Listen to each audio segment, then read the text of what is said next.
Welcome to What's Leadership. I'm Liz Wiltsey. The more I learn about leadership, the more I'm convinced there's not a one-size-fits-all solution. So I am on my own learning journey, and I invite you to join me. EbonyJanice reminds me that being open about my journey is important.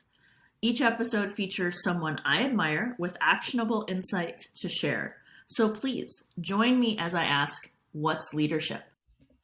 All right, today I'm welcoming EbonyJanice, and she is a hip-hop womanist, professor, and also does a lot of work around decolonizing authority, which is what I asked her here to talk about because I think it's really important in the workplace. So EbonyJanice, thank you so much for being here.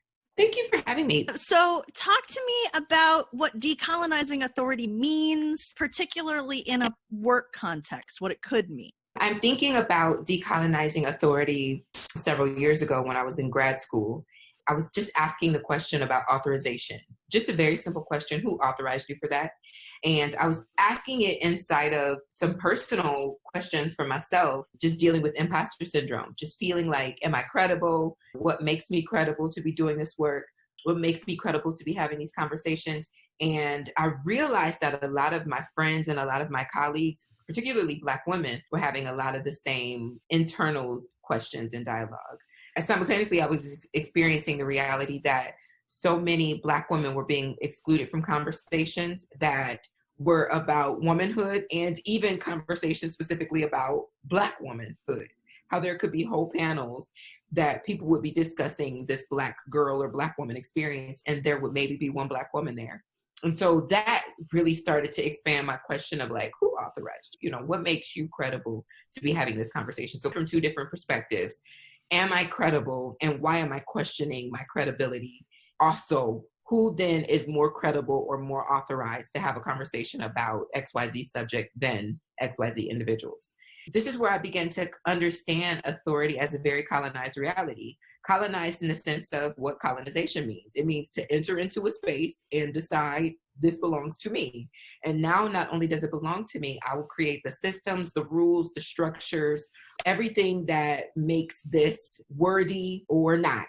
I get to have a say-so in it. So then I just started to think about very basic spaces of authority being colonized, because we don't even need to go all the way to academia or to professional spaces to think about that. I thought about the audacity of colonizing a colonized authority around certification or licensure for doing hair. So when it comes to braiding Black hair, in most states, it is against the law and can be fined and jailed. Fined up to like $7,500. In some states, I've seen it up to like $30,000. But also in those same states, particularly as it pertains to New Jersey, there was a case several years ago where these African women were fined for braiding hair.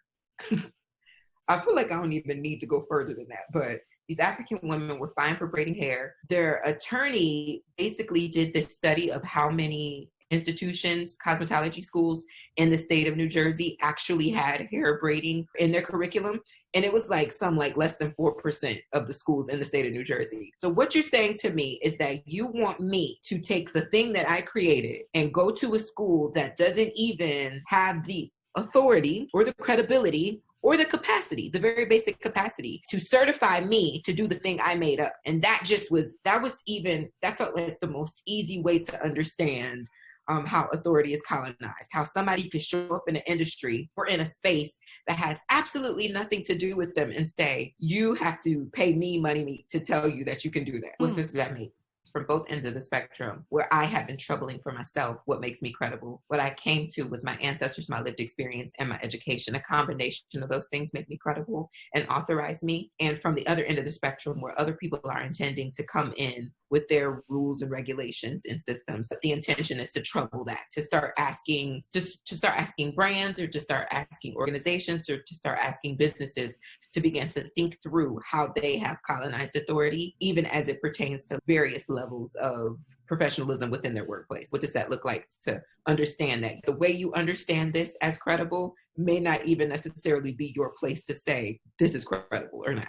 Mm-hmm.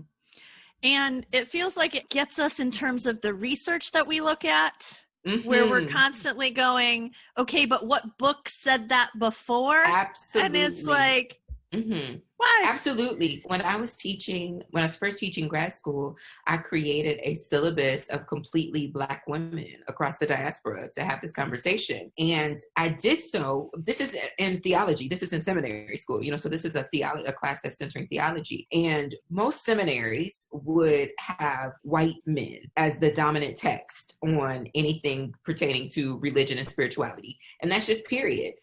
And when I say most seminaries, I almost want to say like, this is an arbitrary, I'm making the statistic up, but it doesn't feel arbitrary, honestly, to suggest that about 99% of seminaries would actually be like, the white men are in charge of this language. That's as it pertains to Christianity, which is an Eastern religion. That is as it pertains to Islam, which is an Eastern religion. That's as it pertains to Buddhism, which is an Eastern religion, right? So how are white men in charge of dictating what is credible or what the experience is? And as an anthropologist, particularly from a cultural anthropological perspective, I'm also understanding how even as people go into other cultures or other cultural experiences and study them and research them, there is still a level of inaccessibility that you will have as someone from outside that culture. Even if you are doing participant observation, there is still something that you are not privy to because this is not your lived experience, right? And so let's say you are a white man that has studied, Eastern religions for the past 50 years of your life. If this is not your practice, if you have never experienced transpossession, you can only regurgitate information based on the way that you understand it, but you still don't have a full understanding of transpossession. Therefore, you are not the most credible person to be talking about transpossession. And so what happens then when we start to bring in credible, it becomes the politics of citation. We bring in credible sources. They may not be even published in a peer-reviewed journal, but I asked the question, or I would give a better example. I have a girlfriend, her name is Kashima Hutchison. Kashima is a hip hop historian. I've just never seen experience anybody's mind as profound as hers as it pertains to hip hop specifically and sociology. So Kashima is recently asking the question, is Meek Mill a critical race theorist? The rapper Meek Mill. Then Kashima took Meek Mill's interviews, lyrics, and this is something that she's continuing to break down, and she compared him to Du Bois. She compared his theory to his lyrics to Maslow. She's comparing to all of these well-known, well-accepted, well-respected critical race theorists and sociologists. And she's saying, if Meek Mill is not more credible to be talking about critical race theory based on his proximity and his experience inside of the criminal justice system, inside of growing up in Philadelphia, inside of the justice system, right? Like all of these spaces where he enters in, and then you add on his education, and then you add on his lived experience, and then you add on ancestral affirmation. And so what makes Maslow more credible to talk about this hierarchy than Meek Mill, who's actually lived this experience? That isn't to say that these other theorists, their theory is not credible. That's to suggest that Meek Mill then must be considered equally as credible. And so my work as a hip hop womanist really is doing that decolonizing authority work as well, because it's asking us around hip hop lyrics as it pertains to spirituality and religion, what makes this more credible than this when they're saying the same thing, but on top of saying the same thing, this person has lived the thing that they're saying versus this person has studied it. I need us to be able to deal with the ethics of excluding certain people from being authority, being in charge, being credible, right? So what do you think is a sort of small step in a workplace environment that someone could take to be thinking about that, be working on it in a kind of tangible way? Number one, it's very easy. Write this down if you're listening. Number one, I don't know everything. That's it. I mean, it feels very easy for me. It's like, I always use the example, particularly when I'm talking about race, but I feel like this is a good example here as well. I have a girlfriend who does work around disability and chronic illness justice. Her name is Jay Perry. And there are a lot of things that I do understand and just inherently know about disability because I live in a world with disabled and chronically ill people. So I'm not ignorant, like, I never knew this. I'm here. But also, I don't know everything there is to know about what it is like to live with disability or chronic illness. So as a result of that, even with as much education as I enter that conversation with, I still enter that conversation saying, I don't know everything about everything. So therefore, it serves me. And Liz, I know you've heard me cite Dr. Suad Kabir Abdul on a regular basis, where she says, you don't have to be a voice for the voiceless, just pass the mic.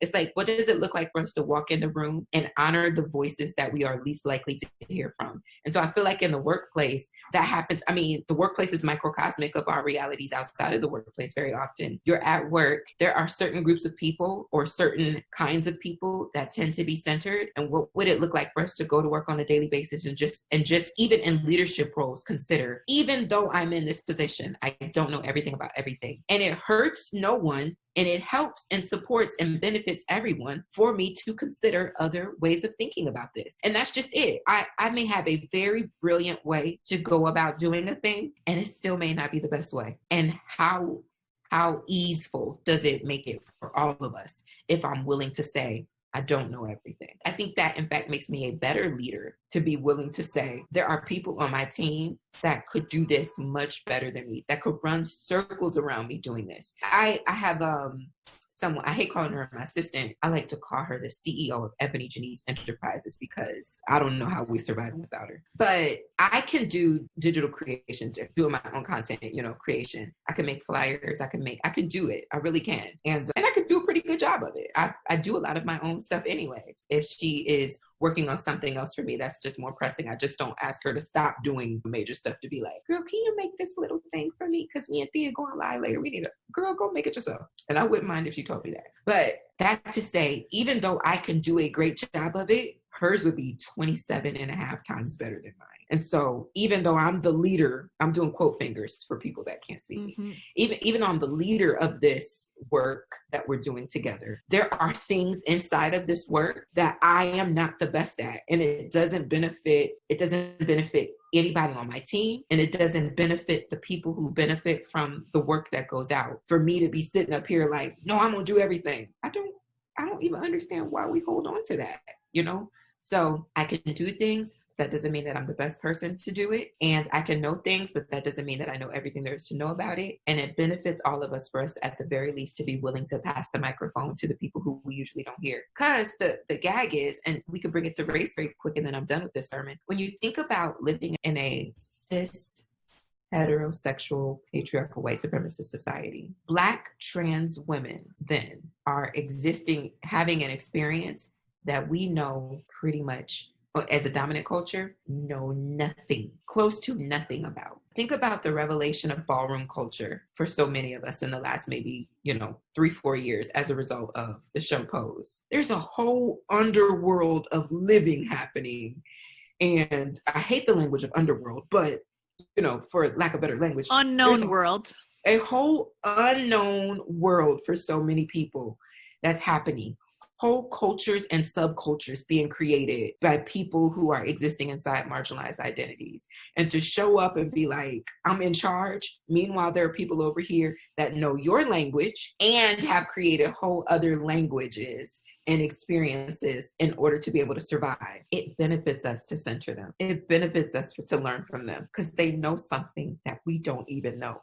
We haven't even begun to scratch the surface of thinking about the things that people in marginalized identities have had to think about in order to survive and thrive in this reality. So yeah, just shut up and pass the mic. Perfect. We could drop the mic there. Yeah, really. I got my microphone right now. We're dropping my microphone. Except mics are expensive, so we don't drop them. But so I really want to talk about your Dreaming Yourself Free program. So talk to me about that, and also why it's important for it to be free for Black women. Yeah, so basically Dream Yourself Free came from, I have been doing really public scholarship education work on racism, anti-racism work. And unintentionally, I'm a Black woman, so it just kind of is what you do. Even if you don't call yourself, that's what you're doing on a daily basis. And I was reading, I know I told this story before, but I don't mind telling it again and again because I think it's important. I was reading Patrisse Khan-Cullors' book, When They Call You a Terrorist. Patrisse Khan-Cullors is one of the founders of Black Lives Matter movement. And I was having the revelation that she is an artist, like a celebrated artist. I didn't know that. all I knew about her was Black Lives Matter. And that bothered me, that this whole beautiful existence, and I had only been able to conceive her in this container. So I was reading it. I was listening to it on audiobook the first time I consumed it. And so I was listening to it on audiobook. I'm walking down the street and it gets to this part where she starts talking about this program, this kind of official, unofficial program that they created for her brother to be able to integrate back into society anytime he would come out of, her brother's bipolar schizophrenic, and anytime he would come back home, you know, from either being on a 72-hour hold or locked up in some kind of institution and or possibly in jail. They had this community kind of program that helped him to reintegrate into society safely. And I was thinking about my two middle nephews at the time were 7 and 9. And I was thinking, I should create something like that for them because they were in this predominantly white school system at the time that was harming them. It wasn't serving them at all. It was harmful to them. And I was like, I should create something like this for my nephews. And I'm walking down the street listening to this book on audiobook, and I have this thought, and I stop in the middle of like 5th and 130th, I think, in Harlem. And I say, I don't have time for this. Of all the things that I really want to get to and do in my life, the fact that resistance work has become such a central part of the way that I exist and the way that so many Black and people of color exist, it's exhausting. And this was really a revelation for me that I was about to create yet another program just to help my nephews survive. And that feels violent to my soul because they're the nephews or the aunties of the little white kids at that school are not at home right now thinking about how they can create a program to be able to support their nephews, their white nephews, in having easy access to or equal access to everything. And it's like, I shouldn't have to do this, and they shouldn't need this to exist, right? Mm-hmm. So that's where Dream Yourself Free came from. I started thinking like, what if I could just really do what I want to do? What the F do I want to do? Is this what I want to do? I mean, I've been on this path for so long. My mother will tell you, and it's funny because this Variety acknowledgement recently of like being an anti-racism account to follow, it's like many ways that I look at that because I don't want to be known as an anti-racism platform. It is what I'm doing, but that's not what I want to be known for. I want to be known for like being funny and, you know, and I want to be known for supporting Black women of color to like access ease and dreaming and play and, you know, and joy. And that feels more important to me than people thinking, oh, I'm going to go learn something from her. I can tell you this joke. You can learn something from this joke, but I don't necessarily. So thinking about that, but I was bringing my mother into this because when I was a little girl, my mom, people would ask me like, what do you want to be when you grow up? I want to be a civil rights activist. So here I am, you know, self-fulfilling prophecy. I done apparently become a civil rights activist, and it's been my life work. But is this really all that my life will be? Is fighting for justice? I want to take a nap, honestly. I want to take a nap. I want to hula hoop. I want to jump rope. I want to fall in love with a beautiful Black man. I want to go for walks. I want to play. I want to post twerk videos on my Instagram page, right? Like they're like the frivolous things that I want to be, frivolous things that I want to do. I'm doing quote fingers. The frivolous things that I want to do, I don't want them to take away from the work that I am also doing. And when people get this understanding of you as one thing, then it feels like, wait, can you be a civil rights activist and twerk? I think you won't survive if you don't. Yeah, I think if you ain't twerk today and you're doing this justice work, you will not survive if you don't. And so I'm essentially asking the question of the participant in Dream Yourself Free. In your wildest imagination, would you be doing the work that you're currently doing? Pretty much most people, when I was just doing the workshop version of this, most people were saying absolutely no. Many of them saying hell no. And then now that we understand that this isn't really what we want to be doing, you know, in our highest imaginations of ourselves, let's start thinking about what it would really look like. And so we do some backtracking into childhood, and like it's a lot of healing work and really considering what would feel good to me. How can I continue to honor the work of my ancestors and my elders on this freedom journey while simultaneously living a life and being and embodying joy in a way that makes me feel good and alive. And it felt important for me to make this 6-month intensive that we're launching this month. It felt important for us to make it free because I speak in us's and we's because I'm a womanist, but it felt important for me to make it free, because what happened was when I originally launched it, the first 3 people to register were 3 white women, which was fine. I had opened it up to all women, but it just started to the back-to-back ease of just paying that money. And it felt like, ooh, I'm not going to reach my target demographic if we don't figure out a way to make sure that this is really accessible. And on top of that, a funny thing is some of my favorite accounts to follow, I don't particularly follow them, but I watch them. It's like white women influencers. I love watching white women influencers pages because it just teaches me so much very often about what not having to worry about a goddamn thing looks like. Like, they just look so happy. They're just enjoying their lives.